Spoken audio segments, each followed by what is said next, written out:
But all eyes are on the meeting after that in September. Fed watchers say there's still a chance the Fed will raise interest rates at the September meeting for the first time in 9 years. Fox Business senior Washington correspondent Peter Barnes joins us now with an exclusive interview with St. Louis Fed President James Bullard. Peter, take it away.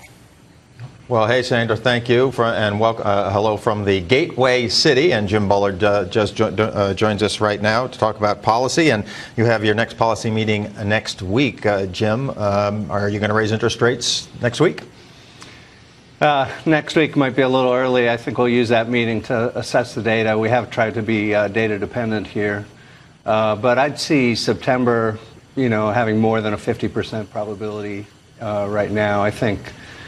If you look at Chair Yellen's testimony in Washington last week, she talked a lot about how you should try to be gradual, go earlier but be gradual. Mm-hmm. And, I think that's certainly my view, and maybe the committee will come around to that view and go that way. So that would mean that you feel that the economy is strong enough to handle a rate increase and start rate increases?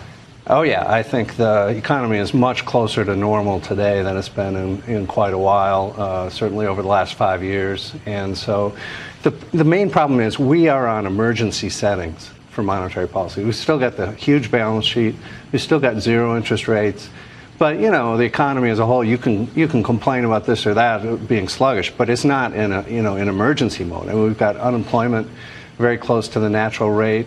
Inflation's a little low, but probably come back up to target. So this is a situation where we have to start thinking ahead more about where are we going to be 2 years from now. Mm-hmm. And you've got to be thinking about what's the interest rate trajectory as the economy continues to improve.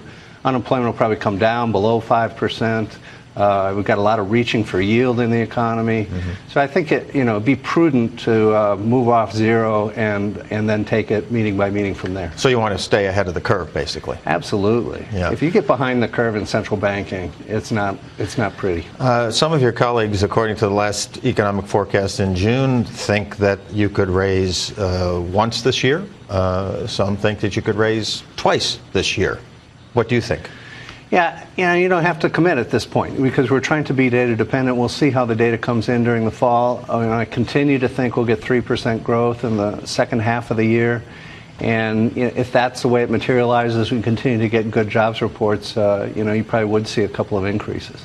Let's talk about headwinds out there. And we heard Chair Yellen mention a couple of them, and they're mainly international, it seems. You have the situation in Greece and in Europe, and then you have the slowdown in China. She mentioned those in her speeches, in her testimony last week, but did not seem too concerned about them. Do you agree?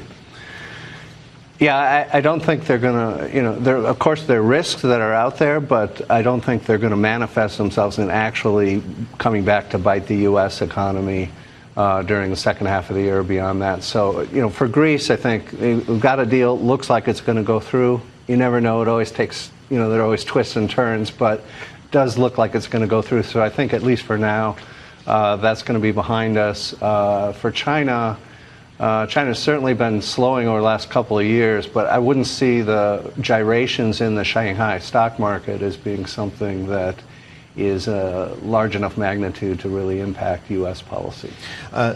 One of the other things that Chair Yellen talked about in her testimony and in the report to Congress was bubbles. The report did mention that the Fed is concerned about prices of some assets.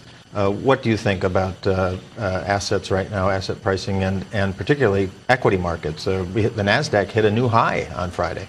Yeah, we are seeing a lot of talk about reaching for yield. I hear a lot of anecdotal reports from around the district and around the nation about investments that seem, .com-ish, and so I am worried about that. I don't really think we're there today, but I think the risk would be over the next couple of years, if we keep interest rates too low, then you might inflate this third major macroeconomic bubble in the U.S. economy, and the last two bubbles, when they collapsed, they caused recessions, and the second one was a global disaster. So we really would like to not be in a situation where we got this, major bubble developing and brewing over the next couple of years. If we could smooth that out a little bit, then we'll get a longer expansion and we'll get better results for the U.S. economy. I want to move to politics now for a minute. As you know, there's legislation on Capitol Hill, a number of proposals, the audit, the Fed bill from Senator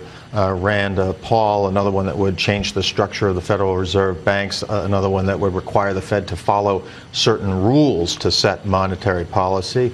What do you think of those? And as we go into the election season, do you think that those proposals might get some more traction? Are you concerned about that? Well, of course, it's up to Congress to decide what they want to do with the Fed. This is an institution that's been around for 100 years. It has worked fairly well, so I think any changes would probably be minor, or need to be minor, because you do have a system that has worked fairly well. It is a complicated system, but it's a good one because it has some power in Washington, but some power spread across the country, such as here at the St. Louis Fed and the 8th District. I am concerned about one provision that's in the Shelby bill, which would make the New York Fed president appointed by the President of the United States and confirmed by the Senate. Confirmed by the Senate. Mm-hmm. I think that would politicize the Fed much more than it already is, and I think the appointment process, as you know, is not working well. A lot of holdups, and you end up with a lot of open positions, and I don't think you want to do that with the New York Fed job. So I think you probably want to leave that one alone. You already have presidentially appointed governors, and they have oversight responsibility for the New York Fed. So if you think that they're not doing what they're supposed to do, then talk to them. But I think putting another presidential appointment in there would be pretty bad. All right, Jim Bullard of the St. Louis Fed, thanks for joining us. And if the Fed does half as well as Jim's Cardinals out here in St. Louis, they'll be very successful in trying to manage all this in the coming months and years. But Jim, thanks for joining us on Fox Business. Thanks for coming. Really appreciate it. Okay, well, we're going to